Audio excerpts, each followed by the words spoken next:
Kisah Raja Sigurd penyeberang Laut Suci. Babi, putra raja dan bayi berdarah Viking. Angin utara yang dingin berhembus melalui fjord Norwegia, menampar dinding-dinding kayu rumah panjang kerajaan. Api unggun menyala, dan di dalamnya terdengar tangisan bayi laki-laki yang baru saja lahir. Tahun itu adalah tahun 1102. Anak ini diberi nama Sigurd, anak dari Raja Magnus Barefoot, raja perkasa yang dikenal karena keberanian sekaligus keganasannya. Namun nasib sang ayah berakhir tragis, terbunuh dalam pertempuran melawan musuhnya di Irlandia.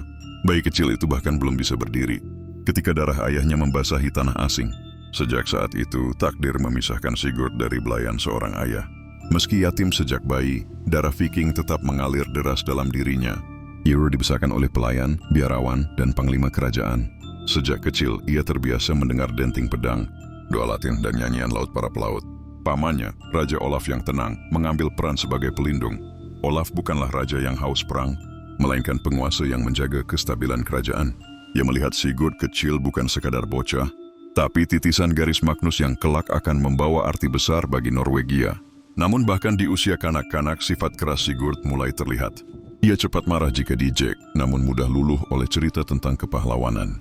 Malam-malam di aula kerajaan, ia mendengarkan griot penyanyi rakyat yang membawakan kisah tentang Ragnar Lodbrok atau Olaf Tryggvason. Di mata bocah itu, laut adalah jalan menuju kejayaan, dan pedang adalah pena untuk menulis sejarah.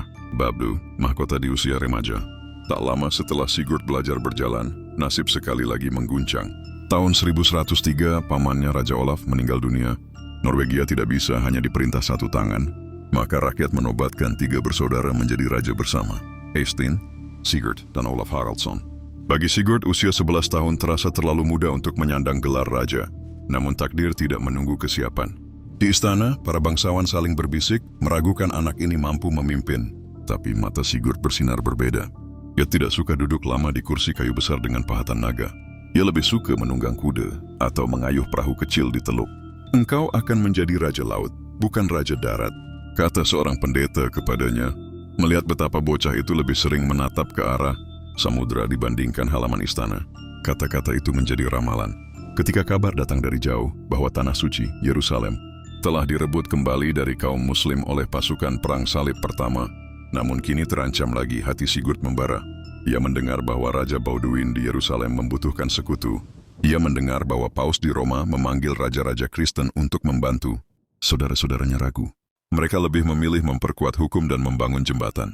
Namun Sigurd tak bisa duduk diam. Ia ingin berangkat. Bab 3, perjalanan ke tanah suci. Tahun 1107. Sigurd yang baru menginjak usia 15 tahun mengambil keputusan besar. Ia menyiapkan armada 60 kapal perang, panjang dan ramping, dihiasi ukiran naga di haluan.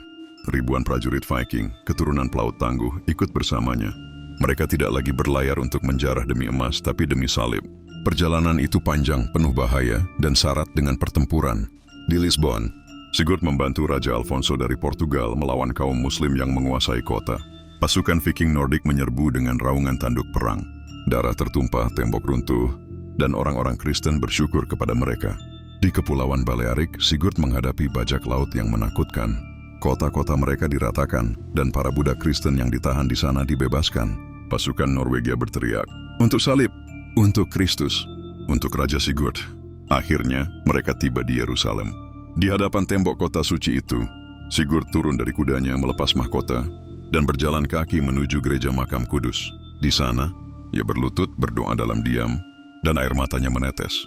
Bagi anak Viking yang tumbuh di antara salju dan laut, kini ia merasakan getaran spiritual yang tak pernah ia bayangkan. Raja Bauduin dari Yerusalem menyambutnya sebagai saudara. Bersama-sama mereka memimpin pengepungan Sidon, sebuah kota penting di pesisir Levant. Dengan keberanian Viking, Sidon jatuh. Sebagai balas jasa, Bauduin menghadiahkan Sigurd sebuah relik suci, sepotong kayu dari salib sejati, pusaka tak ternilai. Beabfur kembali sebagai orang suci. Sigurd tidak pulang dengan kapal, melainkan melalui perjalanan darat melintasi Eropa. Di Konstantinopel, Kaisar Bizantium menyambutnya dengan hormat. Di Jerman dan Prancis ia dielu-elukan. Di setiap istana Kristen, ia disambut bukan sekadar raja, tapi pahlawan iman. Tahun 1111 ia kembali ke Norwegia.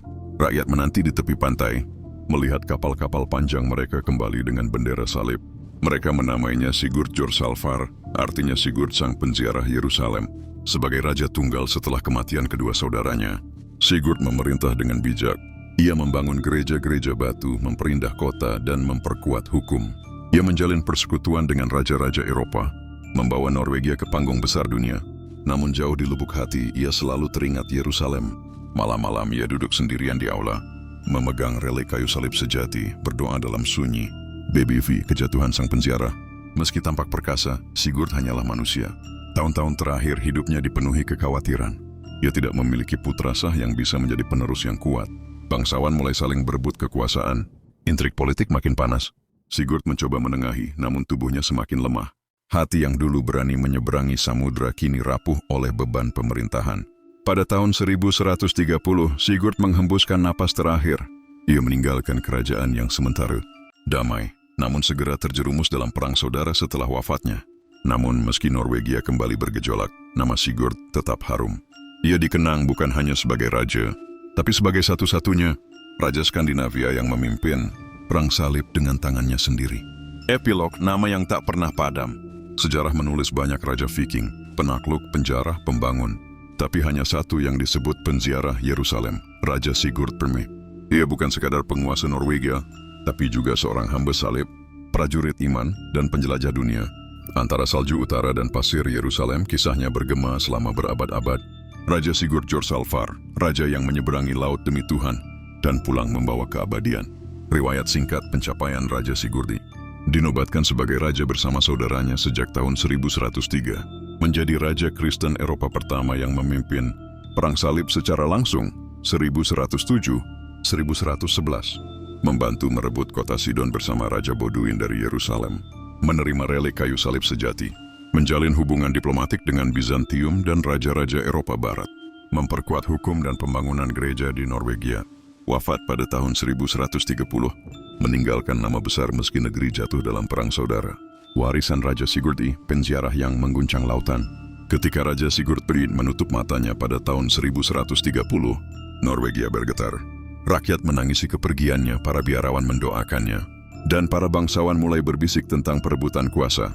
Namun jauh di atas riuh manusia, nama Sigurd sudah menembus batas dunia fana. Ia bukan lagi sekadar raja, ia telah menjadi legenda. Warisan Sigurd bukan hanya pada tanah yang ia kuasai, melainkan pada jejak perjalanan, keberanian, dan imannya. Penziarah Viking, Sigurd adalah satu-satunya raja Skandinavia yang berangkat ke perang, salib dengan kepalanya sendiri, bukan sekadar mengirim pasukan. Ia menunjukkan kepada dunia bahwa darah Viking bisa berpadu dengan semangat salib. Dari fjord, Norwegia hingga pasir Yerusalem, ia membuktikan bahwa lautan bukan penghalang, melainkan jalan menuju kebesaran. Kisahnya membuat bangsa Eropa terperangah. Seorang raja dari utara, berlayar ribuan mil demi Tuhan. Tidak ada raja lain yang menorehkan legenda unik itu. Peninggalan rohani. Relik kayu salib sejati yang ia bawa pulang menjadi simbol iman bagi Norwegia. Benda itu disimpan di katedral, dikelilingi lilin dan doa, seolah kehadirannya menyalakan api rohani bagi generasi setelahnya. Sigurd sendiri dikenang bukan hanya sebagai raja, melainkan sebagai penziarah suci, gelarnya. Jorsalfar, penziarah Yerusalem, melekat lebih kuat daripada mahkota apapun. Diplomasi dan kehormatan Norwegia. Perjalanannya melintasi Eropa menjadikan Norwegia dikenal dan dihormati oleh kerajaan-kerajaan lain. Kaisar Bizantium, raja-raja Jerman, dan penguasa-penguasa Latin memandang Norwegia bukan lagi negeri terasing di utara, melainkan mitra Kristen sejajar. Ia menorehkan bab baru. Norwegia kini duduk dalam lingkaran kekuasaan Eropa, pemerintahan yang stabil. Meski lebih dikenal karena perjalanannya, Sigurd juga membangun Norwegia di masa damai. Ia memperkuat hukum, mendirikan gereja-gereja, dan memastikan rakyatnya merasakan kesejahteraan. Ia bukan hanya seorang penakluk jauh, tetapi juga seorang pengatur negeri. Namun sayang, ia gagal menyiapkan penerus yang kuat. Setelah wafatnya, Norwegia jatuh ke dalam perang saudara yang panjang. Dari kelemahan itu, lahirlah penderitaan, tapi juga pelajaran bahwa seorang raja sebesar apapun tetap harus memikirkan generasi setelahnya. Legenda yang tak pernah padam. Hingga berabad-abad kemudian, kisah Sigurd tetap hidup di nyanyian para griot, di dinding gereja, dan di hati rakyat Norwegia. Para pelaut masih mengisahkan perjalanan 60 kapal panjang menuju Yerusalem. Para biarawan masih menyebut namanya dalam doa.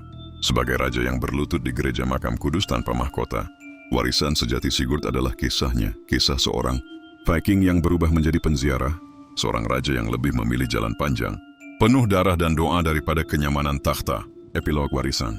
Sigurd Jorsalfar mengajarkan bahwa keberanian dan iman bisa menyatu, bahwa lautan luas bukan penghalang bagi mereka yang dipanggil oleh tujuan suci, dan bahwa seorang raja tidak hanya dikenang karena istana yang ia bangun, tetapi karena langkah-langkah yang ia tinggalkan di tanah asing. Ia meninggalkan Norwegia dengan kehormatan, meninggalkan Eropa dengan kekaguman, dan meninggalkan sejarah dengan legenda.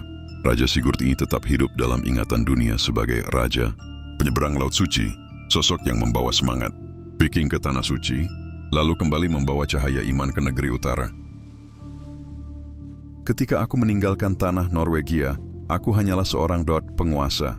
Ketika aku kembali dari perang salib, aku pulang sebagai saksi dari dunia, membawa cerita bahwa kejayaan bangsa tidak dibangun dari ketakutan, tetapi dari keberanian menantang takdir. Seorang raja bukan hanya yang duduk di atas takhta, melainkan ia yang rela berlayar bersama rakyatnya, menanggung lapar di gelombang, dan mencicipi pahitnya peperangan di tanah asing. Yerusalem kulihat dengan mata seorang peziarah, tetapi aku merasakannya dengan jiwa seorang prajurit. Tanah suci itu mengajarkan kepadaku bahwa iman tanpa pengorbanan hanyalah kata-kata kosong. Di medan perang aku belajar bahwa keberanian sejati bukanlah ketika pedangmu menebas lawan, melainkan ketika hatimu tetap teguh meski maut merayap dari segala arah.